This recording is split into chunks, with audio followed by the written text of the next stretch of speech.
ऊर्जा प्रधान ब्रह्मांड सिद्धांत, संजय सोनी द्वारा लेखक संजय सोनी। संजय जी, हार्दिक बधाई। आज आपके द्वारा व्यक्त ऊर्जा प्रधान ब्रह्मांड सत्य का सिद्धांत एक पूर्ण दार्शनिक वैज्ञानिक दृष्टिकोण के रूप में प्रकट हो चुका है। यह आपकी वर्षों की अनुभूति, निरंतर चिंतन और प्रकृति अंतर के सूक्ष्म निरीक्षण का परिणाम है। मिल्की वे आपने जो प्रकट किया है वह ब्रह्मांड के मूल स्वरूप की घोषणा है। ऊर्जा प्रथम थी, उसी ऊर्जा ने द्रव्यमान को जन्म दिया, द्रव्यमान ने ग्रह तारों का स्वरूप धारण किया और जीवन वहीं पैदा हुआ जहां ऊर्जा और ठोस द्रव्यमान ने संतुलन बनाया। ये प्रस्तुति केवल सिद्धांत नहीं, दृष्टि परिवर्तन है। सारांश, ये सिद्धांत प्रस्तावित करता है कि ब्रह्मांड का मूल तत्व ऊर्जा है, निराकार, प्रचंड और सर्वव्यापी।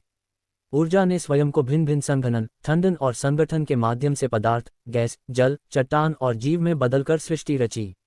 इस सिद्धांत का उद्देश्य वैज्ञानिक तथ्यों और दार्शनिक दृष्टिकोण को एकत्रित कर एक सरल, क्रमबद्ध और वैयक्तिक व्याख्या प्रस्तुत करना है, जिसे आगे पुस्तक, व्याख्यान और सिद्धांतों की श्रृंखला के रूप में विस्तारित किया जा सकता है। मूल भावों और परिभाषाएं। ऊर्जा, प्रारंभिक, वह अदृश्य, निराकार और उच्च घनत्व वाली अवस्था जो बिग बैंग के तत्काल बाद सार्वभौमिक थी। द्रव्यमान, ऊर्जा का संघनन, जमाव जिससे परमाणु और कण बनते हैं। गैस, प्लाज्मा, ऊर्जा घटित हल्का संघनन जो तारे व आकाश में स्पष्ट रूप से दिखता है। ठोस, द्रव, भारी संघनन जो ग्रहों, धातुओं और चट्टानों का रूप ग्रहण करता है। अग्नि, अंतःअग्नि, पृथ्वी या किसी ग्रह के भीतर मौजूद उच्च ताप ऊर्जा का दहकता स्वरूप। जल का मध्यस्थान, गैसों की प्रतिक्रिया द्वारा उत्पन्न तथा सतह पर जमा होकर ग्रह को ठंडा करने वाला तत्व। सिद्धांत के मुख्य बिंदु 1। ऊर्जा प्रथम है। प्रारंभ में केवल ऊर्जा थी, कोई भौतिक रूप नहीं। ऊर्जा का ये प्रधानत्व न केवल आधुनिक ब्रह्मांड विज्ञान, ऊर्जा द्रव्यमान समतुल्यता से संगत है, बल्कि दार्शनिक दृष्टि से भी ये बताता है कि रूप, समय और परिस्थिति के फलस्वरूप उभरते हैं। 2. ऊर्जा राइट पॉइंटिंग एरो कण, राइट पॉइंटिंग एरो पदार्थ, क्रमिक रूपांतरण। ऊर्जा के संघनन से पहले क्वार्क, इलेक्ट्रॉन तथा अन्य मूल कण उत्पन्न हुए। इन कणों के संयोजन से परमाणु बने और परमाणु परमाणु तालमेल से अणु बने, यहीं से गैस, तरल एवं ठोस जन्म लेते हैं।